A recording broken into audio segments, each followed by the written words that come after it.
नमस्कार, जोहार। झारखंड के इस बुलेटिन में आपका बहुत स्वागत है। मैं हूं आपके साथ विभा उपाध्याय। झारखंड की सभी खबरों को जानेंगे विस्तार से, लेकिन सबसे पहले नजर झारखंड की 20 बड़ी खबरों पर।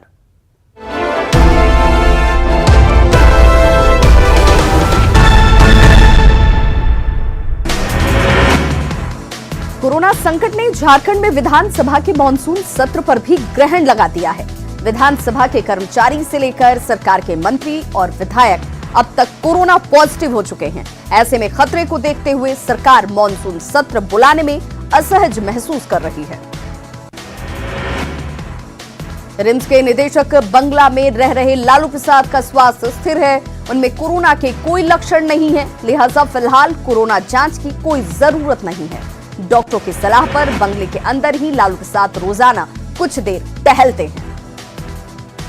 जमशेदपुर के बागबेड़ा में 22 और परसुडी में 20 नए कोरोना मरीज मिले हैं, जिसके बाद इलाके को सील कर दिया गया है। साथ ही संक्रमित मरीजों के घरों को सैनिटाइज किया जा रहा है। घाटशिला के चाकुलिया प्रखंड में सर्वदलीय बैठक कर अनुमंडल में 3 दिन के लॉकडाउन का फैसला लिया गया। इस हफ्ते शुक्रवार, शनिवार और रविवार को आवश्यक सेवाओं को छोड़कर बाकी सभी दुकानें बंद रहेंगी। इसके बाद हर रविवार और सोमवार को इलाके में लॉकडाउन रहेगा। पूर्व प्रधानमंत्री राजीव गांधी की जयंती की पूर्व संध्या पर प्रदेश कांग्रेस की ओर से रांची के बिरसा चौक पर कार्यक्रम का आयोजन किया गया, जिसमें प्रदेश कांग्रेस अध्यक्ष रामेश्वर उरांव भी शामिल हुए। रामेश्वर उरांव ने राजीव गांधी को आधुनिक भारत का निर्माता बताया। टैक्स कलेक्शन को लेकर जारी विवाद के बीच रांची नगर निगम ने आज से टैक्स कलेक्शन की शुरुआत कर दी है। टैक्स वसूली का जिम्मा जिस आउटसोर्सिंग कंपनी का था, उसका समझौता 12 अगस्त को खत्म हो चुका है, जिसके बाद से टैक्स कलेक्शंस बंद थे। सरायकेला के खरसावा राज परिवार के राजा प्रदीप नारायण सिंह देव का निधन हो गया।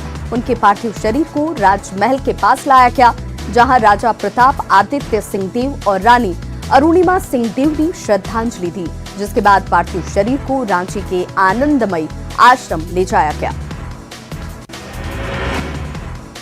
जमशेदपुर में मनसा पूजा के विसर्जन के दौरान बड़ा हादसा हुआ है। बागबेड़ा के बड़ौदा घाट पर मूर्ति विसर्जन के दौरान 3 युवक नदी में डूब गए। हालांकि घाट पर जो लोग मौजूद थे, स्थानीय मछुआरों ने तत्परता दिखाते हुए 2 युवकों को बचा लिया, लेकिन मिथुन नामक युवक की डूबने की वजह से जान चली गई। गुमला में निर्माणाधीन बाईपास पर बना डायवर्जन बारिश की वजह से बह गया, जिससे बाईपास से सड़क पर आवागमन बाधित है। फिलहाल सड़क निर्माण की सामग्री लेकर इस रूट से गाड़ियां गुजरती हैं। पलामू के पाके प्रखंड के सिमराही के ग्रामीणों ने प्रशासन और जनप्रतिनिधि की बेरुखी से परेशान होकर श्रमदान से बांस का पुल बनाया है। बांस का ये पुल फुलवा नाला पर बनाया गया। गुमला में 4 साल की मासूम से दुष्कर्म के आरोपी को पुलिस ने गिरफ्तार कर लिया है। चैनपुर एसडीपीओ ने कहा कि आरोपी ने अपना जुर्म भी कबूल कर लिया है। 3 दिन पहले फरमबीर अल्बर्ट इक्का थाना क्षेत्र में मासूम को अगवा कर जंगल ले जाया गया और दुष्कर्म किया गया। सरायकेला के खरसावा प्रखंड के डोडो गांव की एक महिला ने एक साथ 4 बच्चों को जन्म दिया। इनमें 2 बेटी और 2 बेटे हैं। एक बच्चे का जन्म नॉर्मल हुआ, जबकि बाकी 3 बच्चों के लिए ऑपरेशन करना पड़ा। 2 की हालत ठीक है, जबकि 2 की हालत गंभीर।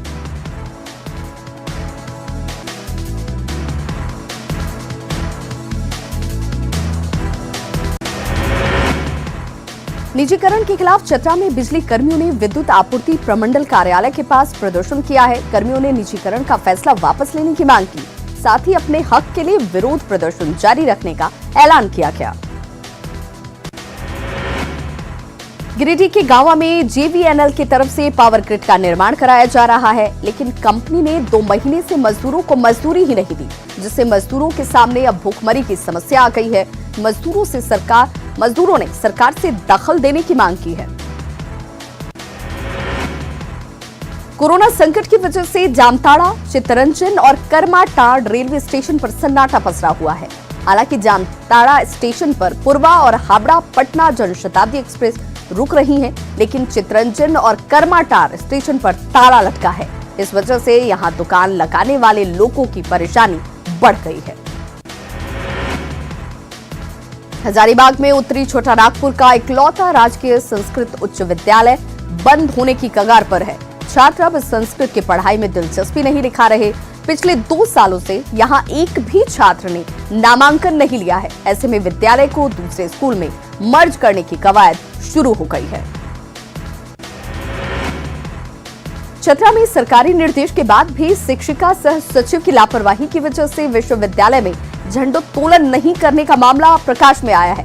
सदर प्रखंड के शेरपुर गांव के नवसृजित प्राथमिक विद्यालय में 15 अगस्त को झंडा नहीं फहराया गया, जिससे नाराज ग्रामीणों ने विद्यालय के सचिव सविता कुमारी पर लापरवाही का आरोप लगाया है।